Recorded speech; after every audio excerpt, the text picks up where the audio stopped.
único dato curioso es que Susana está enterrada en el cementerio de Montparnasse. ¿What? Sí, no sé por qué, No, pero si algún día quiere ir a pagarle marica, ¿yo por qué no eh, sabía esto? Y yo, alguna promesa, puede ir a pagarle una promesa ya al cementerio de Montparnasse. ¿qué, marica? Eh, Yo no sabía que la vieja está enterrada en París. Eso es un dato aún más snob que voy a disfrutar la próxima vez que vaya.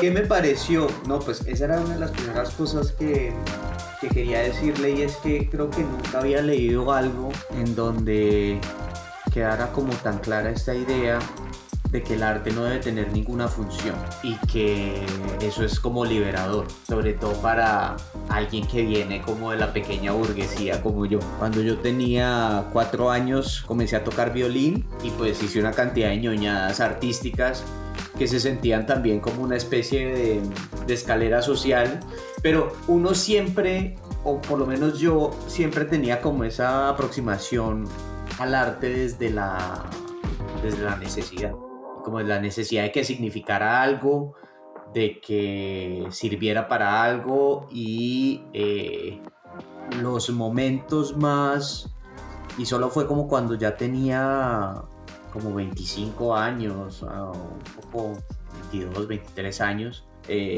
y que yo con mis conocimientos de pequeño burgués estaba mejor posicionado para, ni siquiera es que estaba mejor posicionado, sino que tenía la obligación de entender y de disfrutar y de De marcar la distinción social. exacto. Y solamente cuando tenía como 22 años en una tusa muy hijueputa fue que un día me senté a escuchar, me acuerdo, y esto va a sonar mucho más snob de lo De lo que, que quisiéramos.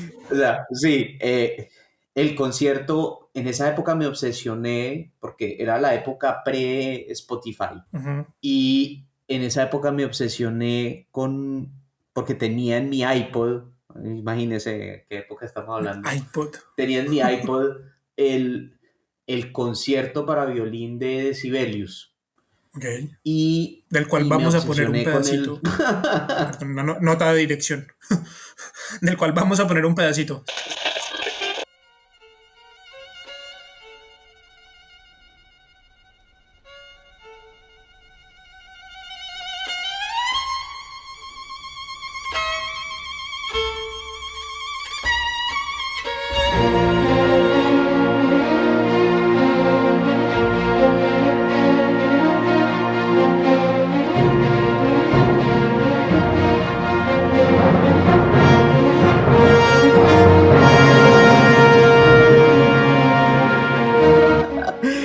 y me obsesioné y me obsesioné con el primer movimiento, que es una cosa así muy impresionante. Esta idea de la experiencia y del manejo de lo inefable, o sea, que el arte es como una herramienta para manejar lo que uno no puede escribir, es como lo que en verdad sentía en ese momento. Como, y esa falta de necesidad de darle como una justificación o un sentido a esa experiencia estética fue algo que solamente me ocurrió cuando ya me había liberado como el fardo de la obligación de que algo me tenía que gustar. Y ahí fue como cuando comencé a tener experiencias estéticas más genuinas, pero pues también era porque me estaba poniendo viejo, me imagino yo.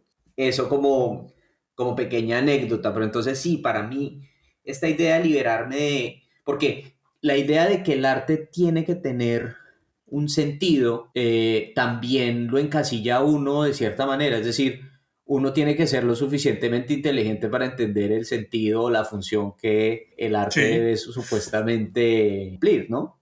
No sé, y, y eso es un sentimiento muy Agradable. opresivo para Wow. alguien que tiene un síndrome del impostor tan desarrollado como el Ok. mío. Eh, Yo, todo narcisista, todo tan agradable que sentirse superior a los otros. No, porque yo soy muy malo en esas cosas, yo soy muy malo en eso y para mí la interpretación artística es como los rompecabezas y esas cosas de pensamiento abstracto que le ponen a uno a veces, como si Camila es mi hermana y tiene 93 años, entonces, ¿cómo se llama mi mamá? Y yo siempre me angustio horriblemente, como jueputa, como que eso me pone en unas encrucijadas con mi propio cerebro y eso mismo me Pero eso pasa no es con la como interpretación pretender artística. que cuando usted está queriendo interpretar un objeto artístico, de alguna manera está queriendo como interpretarlo correctamente. Así como, Correcto. Y por eso es que me parece tan liberador este claro, texto, porque lo que el para, texto desde ese punto de dice, o vista. sea, lo que dice, yo creo que sería bueno, diría yo, hacer un pequeño contexto. Creo que mientras usted hablaba yo estaba diciendo como, Mari, nosotros sí explicamos qué estamos haciendo, probablemente no. Entonces, No, no. No porque usted me preguntó que si yo había un túnel, leído y yo ahí papayazo, ya aproveché que no me estaban cobrando. Exacto, como aquí no me cobran esto de como en una. psiquiatra sí, Eh, entonces me lancé ahí no, vea, entonces hagamos una introducción a- así como breve.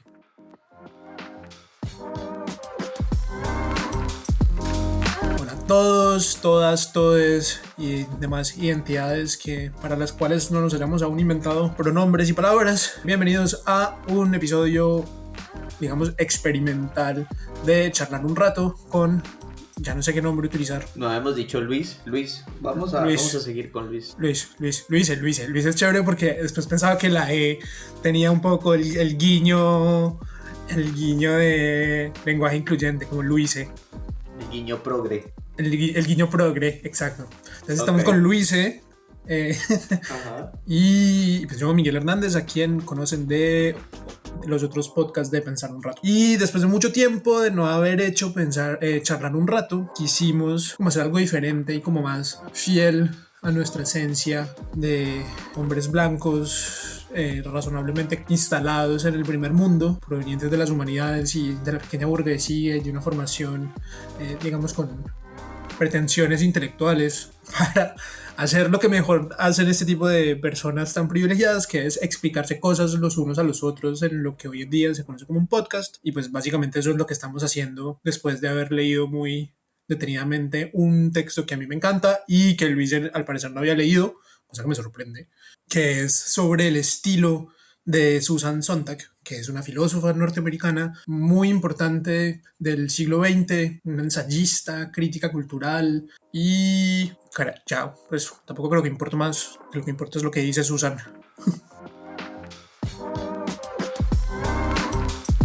A mí me parece muy bacano lo que hace Susan Sontag en este texto y que tiene que ver con lo que usted está diciendo, y es que la vieja, no, la grandiosa mujer que es Susan Sontag, que era Susan Sontag, como que de alguna manera dice, y lo dice de una forma muy bacana, y es la máscara es el rostro, que es como, oye, en realidad lo que revela el estilo no es otra cosa que lo que el artista es y cómo el artista procede y lo que quien el artista es ante el mundo, y ya. Ujú. Y no hay que ir más allá y no hay que ir a interpretaciones de ningún tipo, sino simplemente lo que el artista dice. Y de hecho ya lo dice con el tema de las metáforas que utilizamos para hablar del arte, para hablar de la forma. Entonces ella dice, normalmente hacemos como, no, pues el estilo es como una cortina que cubre, no sé qué, y son como metáforas del ocultamiento en las que no, inconscientemente no es la palabra, en las que tal vez sin pretenderlo se pone el estilo, se pone la verdad de la obra de arte en el interior y el estilo como aquello que la cubre decorativamente.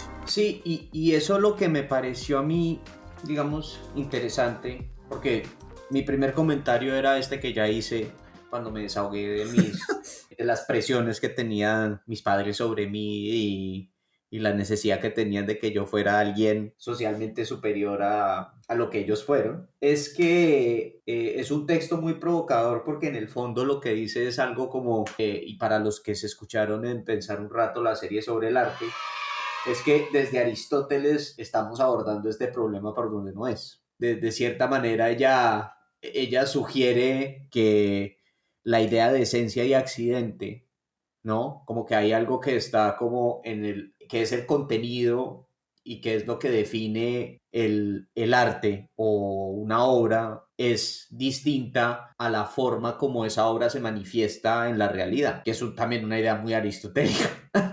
Y esa idea de que la máscara es la cara, pues simplemente no trata de debatir esa distinción, sino que simplemente dice que esa distinción no aplica cuando vamos a hablar de cuestiones artísticas. A mí me pareció muy interesante cuando esta señora Susana, para los conocidos, decía que claro, cuando uno dice la máscara es el rostro, también decía en ese pasaje que no hay arte, que no hay obra de arte que no tenga estilo, por más que la gente blanca se siga esforzando todos los días por romper ese dogma, las obras de arte siempre tienen un estilo y ahí ella se refería, me imagino que era el paradigma cuando este texto fue escrito en los años 60, era El extranjero de Camus. Sí. Y es muy gracioso pensar que para alguien como Susan Sontag, iba a decir el estilo, pero eso contradice lo que iba a decir al mismo tiempo. Lo que Camus está tratando de decir para Sontag o para la gente de su época sonara completamente neutro. Yo creo que en el 2022, aunque hace muchos años me leí yo El extranjero, que es el libro al que ella se refiere, este estilo neutro, yo no creo que nadie pasaría por el lado de ese libro sin decir que esa persona necesitaba por lo menos un abrazo o un desenfriolito, ¿no? Merzón necesitaba mucha más Mucho humor. apoyo emocional Yo le digo, necesitabas dosis importantes de ACT, amor, comprensión y ternura. Ese man estaba muy mal. y estaba muy mal porque, claro, es como lo que ella describe en este ensayo como neutralidad, en verdad es una profunda apatía de este hombre como con la realidad y con los hechos y con los demás seres humanos. Y es curioso que eso sea un paradigma de la mitad del siglo XX, aunque pues no es sorprendente. La búsqueda de la neutralidad y la pureza y la objetividad científica pues era una obsesión del siglo pasado. No, y yo creo que sigue siendo una obsesión presente, contemporánea de todos nosotros. Cuando yo estaba releyendo el ensayo para preparar este episodio, en las primeras partes ella dice esto que usted acaba de decir, como esta obsesión moderna por fingir que existe la neutralidad, que existe la imparcialidad, que existe el desapego total del objeto, que nada de nosotros se expresa en el objeto artístico, en el texto, en la pintura, o sea, que podemos hacer algo completamente estéril, como una obsesión moderna, y yo creo que eso sigue muy presente y que además tiene consecuencias que son mucho más que estéticas, mucho más allá que van más allá del reino del arte. Sí, claro, porque ella finalmente, y quizás esto me voy a adelantar, pero lo que ella dice es que simplemente esta disputa sobre si el estilo y el contenido del arte son dos cosas distintas, es como un falso debate de la cultura occidental para ocultar el verdadero debate, que es el debate de la estética versus la moral. Sí. Pero antes de ir allá, yo tenía una pregunta para usted, porque ella en un momento dado dice, bueno, vamos a hablar porque en el arte hay cosas muy excéntricas que parecen no vivir sino por la forma, Sí. ¿no? Como ella menciona ahí una cantidad de cosas que no le hablan sino a la gente que lee mucho y que tiene mucho tiempo para ir a muchos museos alrededor del mundo. Pero yo estaba pensando, esta idea de que ella decía que el arte como lo que en inglés llama stylization, que no sé cómo le dice en En español. español creo que es formalización o incluso estilización y lo traduce con comillas. Uh-huh, uh-huh. Porque claro, lo que dice en algún momento es que este arte es por definición excesivo, el arte que se enfoca en la forma, y dice que el arte al que le hace falta armoniosidad nunca va a ser arte superior o algo por el estilo. No, estoy aquí Ajá. traduciendo. Y entonces yo me decía, bueno, ¿y dónde ponemos a RuPaul en el mundo del arte si el camp nunca va a poder ser arte superior? Como es Susan Sontag siendo snob y hablando desde el mundo de los años 60 o soy yo sintiéndome atacado indirectamente por algo que ella está diciendo. Yo creo que es ninguna de las dos.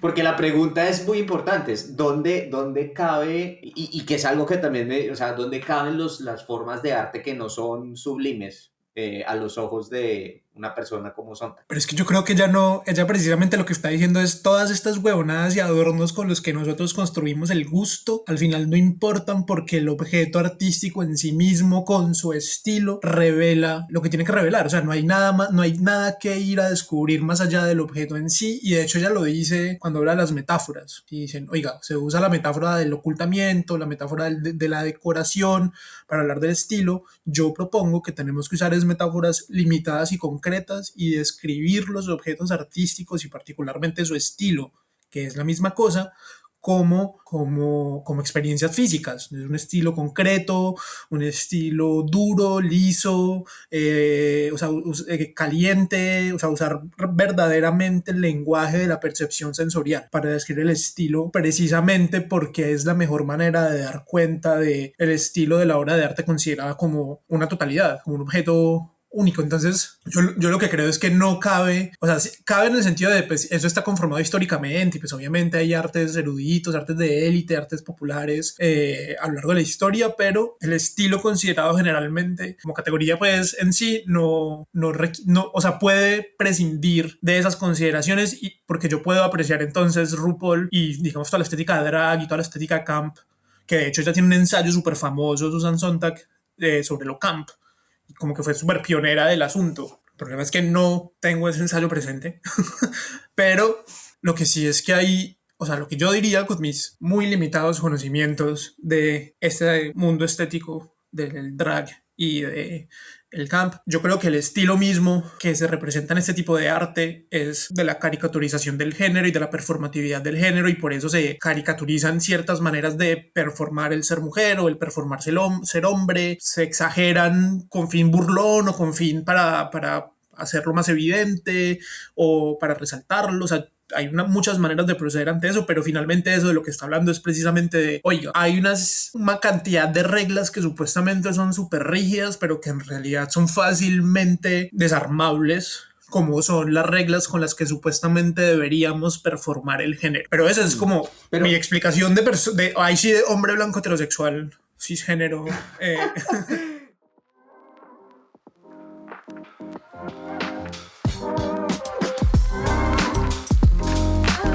Yo pensé que hoy no íbamos a hablar de nada de actualidad, pero lo lindo de la filosofía es que siempre es actual. Es de actualidad, sí. ¿no? Y yo me imagino que usted sabe que en Estados Unidos hay actualmente todo un debate alrededor de si los shows de drag queen en cierto tipo de escenarios o en cierto tipo de lugares son adecuados desde el punto de vista moral, y si no son una perversión para los niños, por ejemplo, ¿no? Entonces, y esto viene alrededor de, bueno, vamos a dejar de lado todos los aspectos problemáticos de la sociedad americana.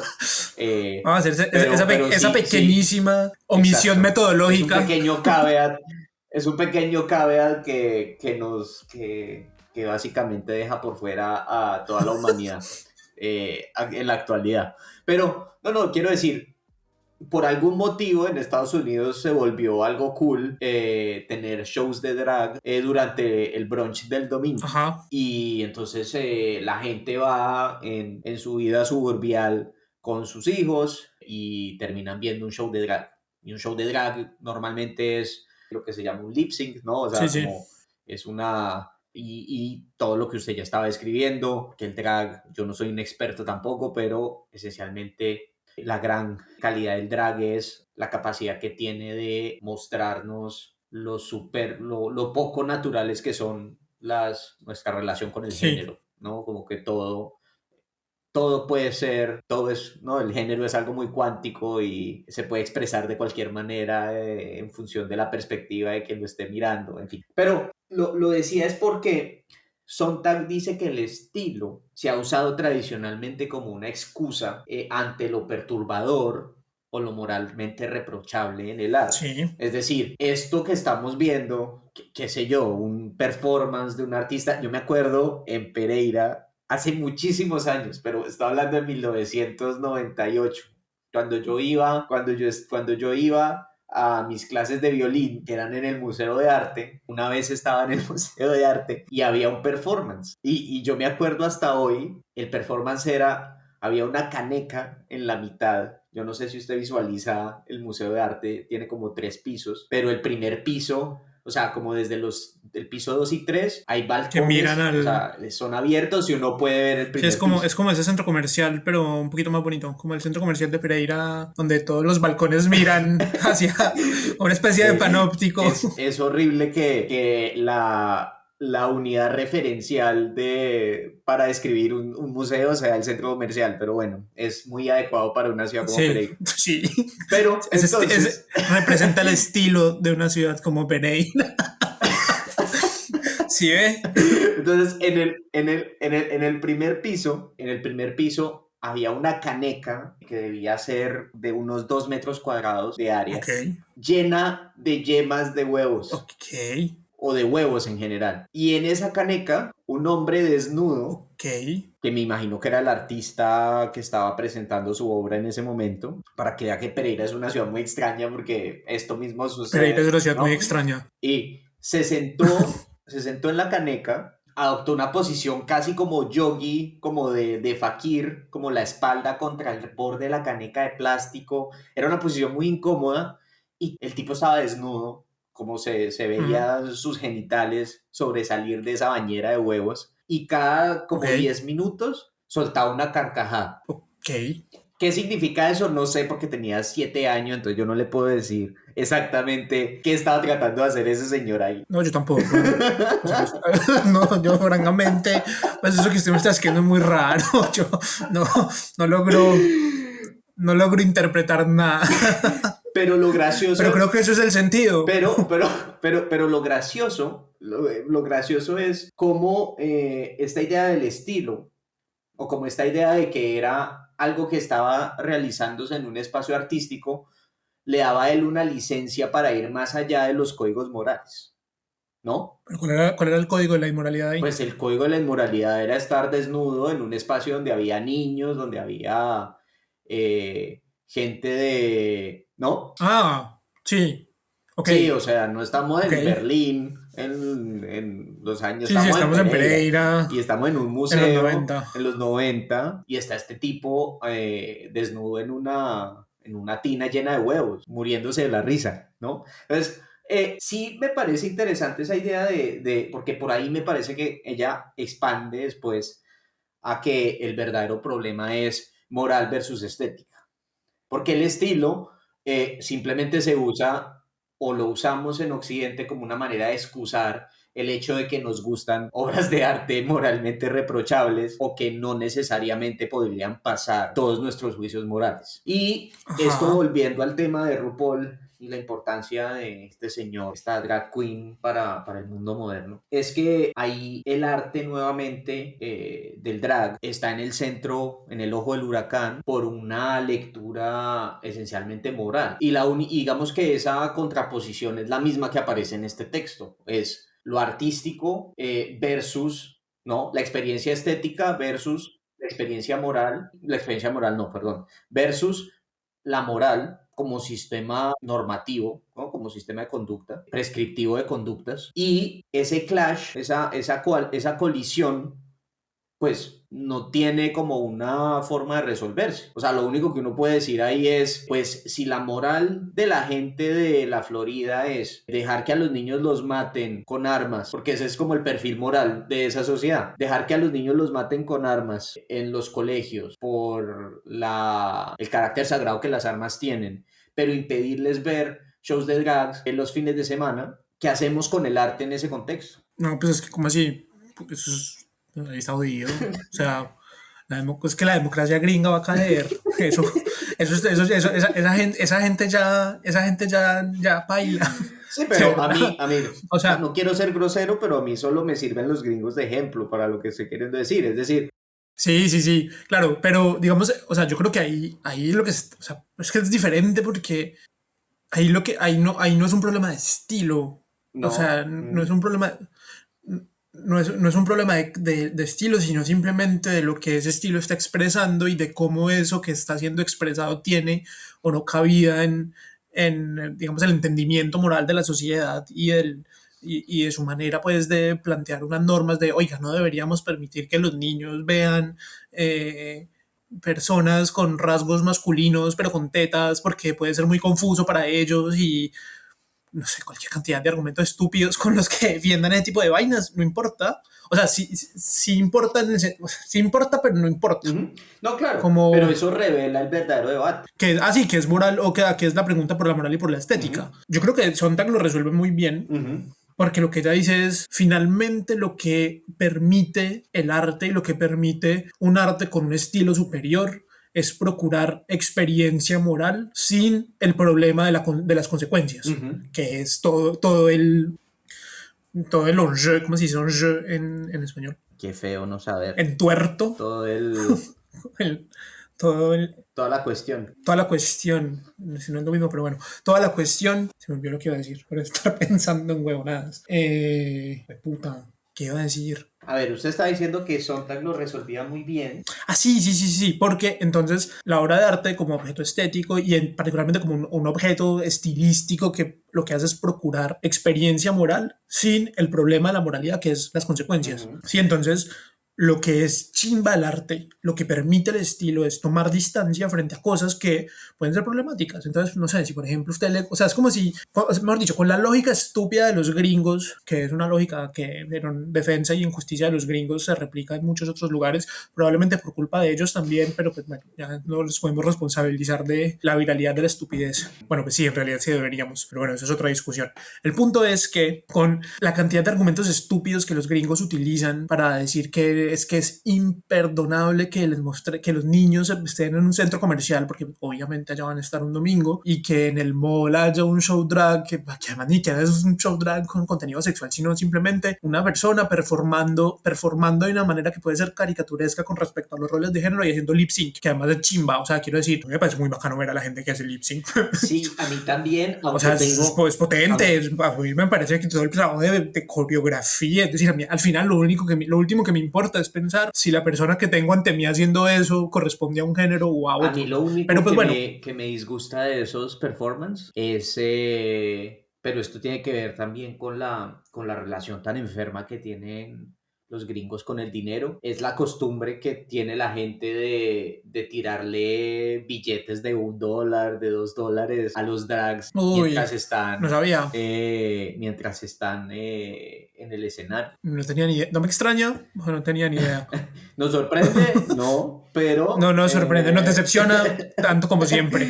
pero pues siempre me ha parecido como el gesto, y esto obviamente lo digo desde mi lugar de enunciación y desde lo que aprendí y todo, pero el gesto de tirarle dinero a alguien y sobre todo cuando es como una chichigua, ¿no?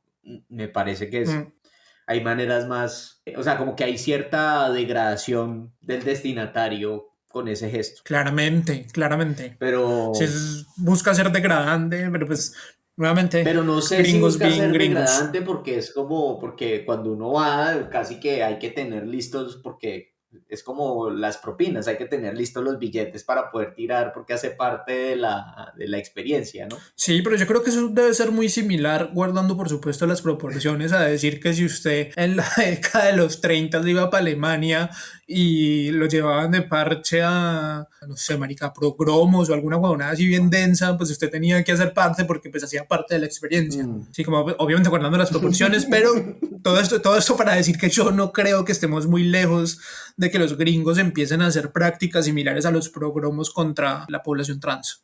Mm. O sea, he leído Sí. ya varias veces que están literalmente, pero no todo el estado federal, pero que sí en los estados más conservadores, particularmente la Florida, Texas, ayer leí una cosa en Arkansas aterradora de que van a forzar a los niños y niñas y niñes a destransicionar por considerar que fueron sometidos a una forma de abuso. O sea, los gringos están enloqueciéndose con el tema Sí, trans. se están volviendo una teocracia, de cierta manera. Bueno, hay ciertos rasgos de teocracias como bastante claros ahí en ciertas políticas. Sí, Muy preocupante. Pero entonces, todo esto para decir que todos los argumentos estúpidos que los gringos utilizan para decir que eso está mal y que básicamente a los trans hay que meterlos en hornos o alguna huevonada que no demoran en decir, perfectamente podrían ser utilizados para cualquier forma de arte que nos parezca problemática, que es un poco lo que usted está diciendo. O sea, perfectamente si nosotros viviéramos en una sociedad tan pacifista como la colombiana, pues no estaríamos de acuerdo en mostrarnos películas de Quentin Tarantino porque pues cómo vamos a mostrar semejante grado de violencia en una sociedad tan pacífica como la colombiana. Pero O sea, eso no... que ahí hay algo de gracioso porque hay cierta disonancia cognitiva que permitiría hacer el argumento en Colombia. Sí, sí, en Colombia ese tipo de cosas ocurriría. Como Sí, sí, o sea, lo triste es que eso, o sea, eso perfectamente vamos podría a ser censurar carrera en esta Colombia. película por violenta porque somos una sociedad que busca la paz. Sí, ay, sí, sí, sí, sí, no, pero lo acabo de ver con mucha claridad. Yo me imaginé a Julio en la W haciendo una campaña para que, para no más violencia en los cines colombianos, Ay, Alberto, o no, alguna Dios huevonada mío. por el estilo. Ay, no, Pero, o sea, Dios lo libre. si pone el dedo en la llaga con esto, con esta idea muy sencilla de decir la experiencia estética, y yo le tenía una pregunta sobre esto. La experiencia estética es, o el arte primero es un objeto, ¿no? Y la experiencia estética es algo que nos da un conocimiento, pero es un conocimiento que no admite o no admite necesariamente, y esto es aquí donde no estoy seguro, un juicio normativo. O sea, cuando uno se sienta a disfrutar una película, y ella pone ejemplos muy, muy pesados, ¿no? La propaganda nazi. Sí, Ella, o sea, está bien porque lleva el tema, digamos, al extremo de sus consecuencias para validar el punto, pero pues no sé si es necesario. Pero sí me quedaba esa sensación bueno, ¿el arte admite juicios normativos o no los admite? o sea, usted puede juzgar, o sea, usted puede decir que si moralmente una obra de arte es condenable o no. No, pero ese es un juicio normativo, pero claro, entonces hay que definir entonces qué es como, cuál es el sistema normativo que le aplicaría al arte, ¿no? Ok, sí. Asumamos que la moral está claro para el autor, la autora, que la moral no aplica al arte. Es decir, Ujú. eso lo que significa es que yo no puedo hacer el juicio. El juicio es inválido desde el punto de vista, yo diría casi que ontológico. Es decir, al arte no se le puede atribuir el carácter de moral o inmoral. Sí, sí, sí. Eso por un lado. Pero el arte en sí mismo tiene sus reglas y puede ser normativo, pero entonces esa es otra discusión, ¿no? Yo creo que ahí no hay necesidad ni siquiera de entrar, Sí, sí. porque esa es la Eh, discusión de qué es lo que hace el arte bueno o malo, o qué es lo que hace la experiencia estética valiosa o no. sí, sí, sí, sí. Yo diría que el arte no admite vicios normativos precisamente porque el arte es una manera de ser un juicio normativo en sí mismo. Así como que el arte lo que está diciendo es como, pille, esta cosa horrible que yo le estoy presentando se la puedo presentar de un modo que tenga sentido y se la puedo hacer de un modo que incluso pareciendo intolerable como estas películas de Gaspar Noé que son redensas, ¿cómo es que se llama? Irreversible, que es como la historia de una violación al revés y que es una cosa súper angustiosa y, o sea, que de verdad es difícil de ver, esa mierda no lo ve cualquier persona, o sea, eso uno no lo aguanta de pasada. Pero incluso eso está haciendo como un moral stand porque le está diciendo como pille, incluso esto puede ser experimentado y puede ser vivido con distancia. Incluso esto puede ser comprendido desde lejos como una experiencia moral, que es una experiencia moral de lo terrible, que es una experiencia moral de la maldad, de la violencia, hay un montón de cosas que, pues que usted no se puede salir a la calle a matar o violar gente y ver qué pasa simplemente como por sentir qué se siente, para poder decir, pues básicamente porque si no es un puto enfermo, un puto criminal. Sí. Y el arte lo que le procura de alguna manera es la posibilidad de saber qué se siente ser malvado. Y por eso a uno le gusta ver a Walter White. Por eso uno disfruta ver a Saul Goodman o a Cersei Lannister sin una genocida. Así como que o sea, hay un cierto encanto, tal vez no sea la palabra, pero Porque esta es una marca registrada de Disney. porque es una marca registrada de Disney y genocidio y Colombia, ¿quién pensaría que eso puede ser encantador? Ok, de acuerdo. Yo creo que ese es un punto en el que ni siquiera hay que entrar. Y esta idea de que efectivamente a través del arte uno puede vivir experiencias morales que no están admitidas en la vida real o que serían muy problemáticas, por decirlo menos. Es también uno de los puntos interesantes, sobre todo cuando ella sugiere que a través de esa experiencia artística o estética, eso expande nuestro conocimiento del mundo o de, ¿no? De la... Sí, pues eh, de la posibilidad de la experiencia humana. ujú. Y es interesante plantearse entonces como si, porque claro, acá no hay esto no es una apología a que no existan límites morales a las obras de arte. Sí, no, por supuesto que no. O sea, Sontag no está diciendo salga y mate gente y pinte cuadros con la sangre de sus víctimas para representar. Por supuesto, eso no lo está diciendo Susan Sontag. Por favor, que quede muy claro. En ningún momento Susan Sontag ni ninguna persona que participa en la producción de este podcast cree que usted debería matar gente y pintar cuadros con su sangre. No estamos de acuerdo con esto. Por favor. Entonces, claro, está más como en esta idea de como de la trascendencia de la experiencia humana, ¿no? De la trascendencia de la experiencia humana en tanto esta debe ser moralmente aceptable. Mm, Yo no puedo matar al presidente de Francia, pero puedo escribir una obra de teatro en la que el presidente de Francia termina guillotinado. siendo guillotinado y eso tiene unas consecuencias en ese microcosmos y eso me puede llevar a cierta experiencia estética que moralmente va a expandir mi visión sobre un tema en específico. En cuestiones políticas creo que ahí lo hablamos alguna vez, ensayo sobre la lucidez es un ejemplo de eso, Claro. Sí, sí, ¿no? sí. Entonces, claro, esto no es una apología del delito, por decirlo de alguna forma. Si seguimos con mis preguntas, estoy mirando como qué es lo que me falta que abordemos.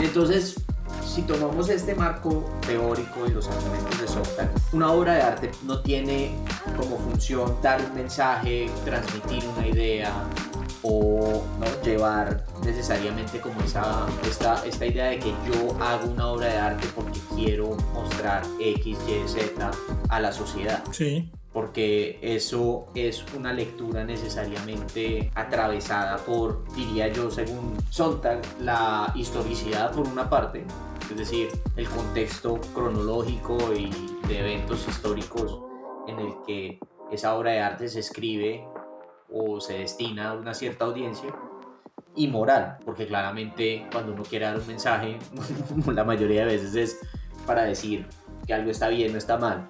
¿No? El mensaje no suele ser las áreas sumadas de las dos aristas de, ¿cómo se dice?, de un triángulo rectángulo son iguales al cuadrado de la hipotenusa. Eso no es generalmente el mensaje ¿Usted se acuerda de esa que huevonada en suele español y todo? Yo a duras penas me acuerdo de eso en francés. me estaba tratando de traducir La, arrête sí, sí, la y no me acuerdo cómo se dice. cateto, ¿no? Sí, cateto. Los dos, exacto, el cuadrado de los dos, la suma del cuadrado de los dos catetos de un triángulo rectángulo es igual al cuadrado de la hipotenusa. Ese no es el tipo de verdades Sí, que uno que uno manda suele... pues sobre todo en la deliberación pública. Exacto. Sí, sí, no, estoy completamente de acuerdo con eso. Pero eso es lo que las obras de arte suelen hacer, o por lo menos así se nos suelen presentar. Sobre todo lo que los franceses llaman l'art engagé, ¿no? Como el arte que no existe solo por el arte, sino porque tiene un trasfondo social. Y yo me pregunto hasta qué punto eso también es un debate que no va a ninguna parte. Es decir, eso es problemático simplemente para entender el valor de la experiencia artística, de la experiencia estética, perdón, pero de todas maneras, esos juicios, o sea, el arte siempre va a suscitar unos debates morales en la sociedad. Sí, Y de todas maneras, el punto no es eso, el punto es simplemente decir, esos debates morales no tienen incidencia sobre el carácter artístico de una obra. esos debates morales no tienen incidencia sobre el carácter artístico de una obra. De un ejemplo de eso. Eh, un ejemplo, las insinuaciones homosexuales o más bien Ujú. homoafectivas que hace Oscar Wilde en el retrato de Dorian Ajá. Gray no tienen ninguna incidencia. O sea, el valor, el juicio moral que uno pueda tener sobre esas insinuaciones no le quitan ni le ponen nada a la experiencia estética de leerse el retrato de Dorian Gray. Uf, no sé. Pues creo que eso no necesita. Es que eso es a la vez tanto el problema de la recepción como el problema como la hermenéutica y la recepción. Sí, como una cosa es la obra, el libro en sí mismo, pero yo creo que eso es un error como Ajá, considerar el libro en sí mismo, porque es que, y eso es precisamente lo que está diciendo Sonda, que es como el objeto nunca es en sí mismo, marica, o sea, está mediado siempre por el trabajo del artista, por el estilo del artista. Entonces, ajá. yo sí creo que cuando Oscar Wilde escribe el retrato de Dorian Gray y se le insinúa muy descaradamente a los manes en el libro, en un momento en que eso era un crimen, en un momento en que eso estaba perseguido socialmente, incluso al man podía valerle realmente chimba. Y no creo que le valiera chimba porque eso Ujú, le afectó en su vida y el man estuvo preso por ujú, eso. ujú, Pero que el man haya decidido escribir eso y que uno cuando lo lea lo sienta y uno sienta que de verdad hay una atracción ahí y que no son simplemente amigos y que esos manes no se están tratando como yo heterosexual me trato con mis amigos, ¿sí? Y que yo como ujú. man heterosexual que no estoy acostumbrado a tener ese tipo de interacción con otros hombres, experimente eso. Es de entrada de la parte de Oscar Wilde ya es como una toma de posición moral de su parte. Como decir, vea, esto existe, Ujú. esto se siente, esto se expresa en el mundo y se expresa a través de mí, pero se expresa a través de otros miles de hombres homosexuales en la Inglaterra victoriana, pero a lo largo de la historia y esto se siente, o por lo menos yo lo siento de esta manera, y usted que tal vez nunca lo ha sentido, lo va a leer y lo va a sentir y va a decir como, ok, esto existe. Pero si además de eso resulta que yo vivo en una sociedad donde dicen, no, marica, es que es impensable que dos hombres puedan amarse, desearse y etcétera, y etcétera, que baila. Pero sí, que pueda existir el amor homosexual, por así decirlo, si Ajá. yo vivo en una sociedad que de entrada me tiene como enmarcado en que eso es inconcebible y que cualquier manera en que eso pueda concebirse es de entrada de una manera inmoral, por decirlo menos, o sea, no sé, marica, es como a usted no le da un fresquito muy grande cuando, por ejemplo, usted escucha que Santander y Norte de Santander son los departamentos más machistas de Colombia y que tienen mayor índices de violencia de género y mayor índices de crímenes contra LGTB y de actos de discriminación. Y luego Pornhub saca una estadística que también son los departamentos de Colombia donde más porno gay se consume. Así como que yo digo, como yo me imagino a Oscar Sí. Wilde, usted da un fresquito, como decir, como si pilla, huevón, que usted tiene un hueputa problema y está escondiendo cosas y esconder cosas le está causando mal a todo el mundo y le está causando mal a una gente que no tiene la culpa de ni mierda.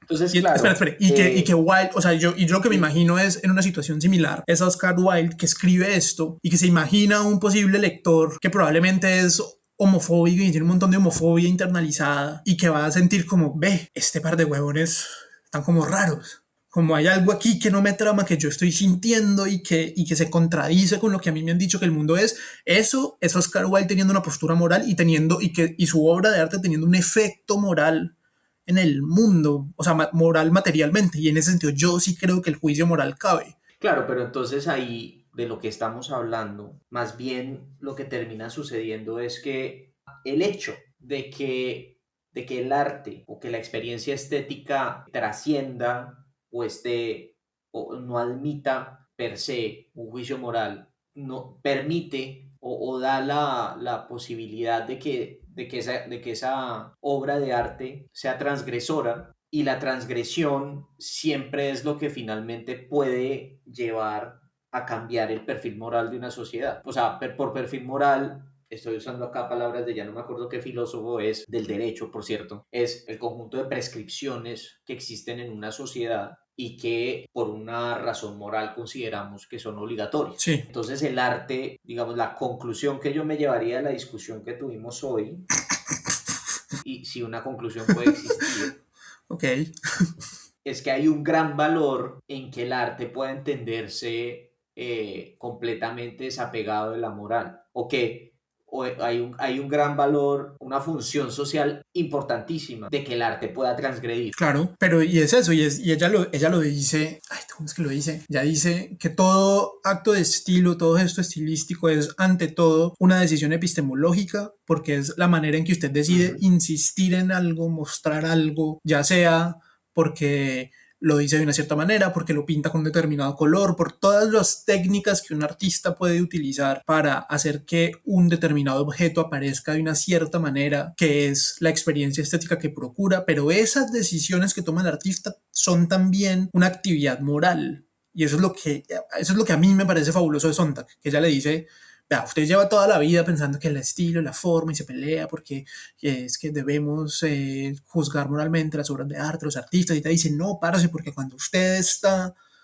queriendo entender una obra de arte, cuando usted está acercándose a una obra de arte, usted se está involucrando en una actividad moral. En una actividad moral de la mano del artista y de la mano del objeto artístico. Y es una actividad moral que no entra en el marco usual de la normativa moral de la sociedad, en el perfil moral del que usted está hablando, sino que dice: vea, yo soy mi propio perfil moral, huevón, pille. O sea, pille esto cómo se siente, y pille esto cómo se siente diferente a cómo la manera en que la sensibilidad está organizada en su sociedad le dice que las cosas se sienten y tienen sentido. Si es usted se lee Oscar Wilde y eso le dice: si pilla que hay unas vainas que existen que no son lo que en la sociedad nos dicen que debería ser. Y qué interesante es esto, porque de cierta manera esto es lo que explica muy por allá en el fondo, en el Olimpo donde está Sontag. Dos sillas a la derecha de Dios, por ahí. A la izquierda. Por supuesto, perdón. Esto explica por qué los artistas son unas de las primeras víctimas de todo régimen autoritario. Sí. Porque son por la potencia precisamente de este tipo, porque uno se diría, bueno, si uno sigue una lógica estricta, ¿por qué se prohibirían historias hipotéticas como las novelas en ciertos periodos históricos? En los que, pues, o sea, porque el poder le podría tener miedo a ese tipo de manifestaciones. ¿Por qué le tendría miedo a un librito, a unos dibujitos, a una cagada pintura? ¿Por qué le da tanto susto? Y es eso, porque lo interviene de una, lo subvierte donde el poder se asienta, que es precisamente en la posibilidad de producir marcos morales normativos. Y esto, claro, esto pone nuevamente al arte, le da como un valor social, pone al arte muy en el centro como de las actividades humanas valiosas. Sí. Y eso claramente no es poca cosa, sobre todo en los siglos en los que nos tocó vivir, donde siempre nos han dicho que el arte pues no sirve para nada. Me parece muy duro que tengamos que decir los siglos en plural. Ah, sí. Pues sí, bueno, pues sí. Pero sí. Ayer estaba viendo un meme de que un man le dice como: no, ¿y tú en qué año naciste? No, en 1990. Ah, sí, el final del siglo XX. ¿Qué necesidad de ser cruel? No, pero sí, o sea, acuérdese que la gente que se graduó del colegio este año, ya para ellos el 11 de septiembre es un hecho histórico.